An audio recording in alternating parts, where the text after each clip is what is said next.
72వ women national ఛాంపియన్షిప్కి Haryana మరియు railway టీంకు రిఫరీగా ఉన్నటువంటి శ్రీనివాస్ గారు ఈరోజు మనతో ఉన్నారు. ఆ మ్యాచ్ యొక్క విశ్లేషణ ఆయన మాటల్లోనే అడిగి తెలుసుకుందాం. శ్రీనివాస్ గారు నమస్తే అండి. Thank you madam, thank you so much. Very క్రౌడ్లో, చాలా క్రౌడ్లో ఫైనల్ మ్యాచ్ జరిగింది.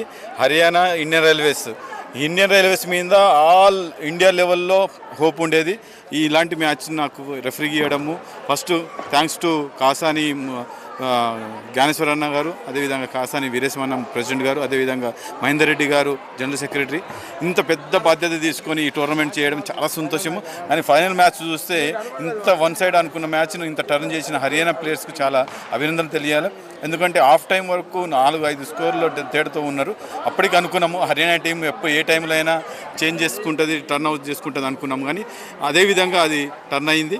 మెయిన్ థింగ్ ఏంటంటే ఇండియన్ రైల్వేస్ లాస్ట్ మూమెంట్లో 3 పాయింట్లు ఇవ్వడం వల్లనే ఆ మ్యాచ్ టర్న్ అయింది. ఇది సక్సెస్ఫుల్గా వాళ్ళు హర్యానా టీము దాన్ని కాపాడుకుంటా ఫైనల్ మ్యాచ్లో 2 పాయింట్స్తోని విన్ అవ్వడం చాలా సంతోషంగా ఉంది. అండ్ మనకి మ్యాచ్లో టఫెస్ట్ మూమెంట్ అంటే లేదు, ఇది ఒక్కడ చిన్న తేడా వచ్చిన టక్ ఆఫ్ వార్ జరిగేదన్న మూమెంట్ ఇది.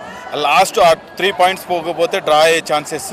ఎందుకంటే 1-2 బోనస్ తీసుకుంటూ మ్యాచ్ నడుస్తుంది. ఎంత క్రూషియల్ మ్యాచ్ అంటే నేను ఇద్దరు లేడీ అఫీషియల్స్ పెట్టుకొని రెఫరీ చేయడం చాలా ఆనందంగా ఉంది. వాళ్ళకు ఎలాంటి లేకుండా భరోసా మనం ఇచ్చుకుంటూ ఈ టోర్నమెంట్ ముందుకు తీసుకురావడానికి, ఫైనల్ మ్యాచ్ తీసుకోవడానికి ఇది చేసినాము. Thank you very much.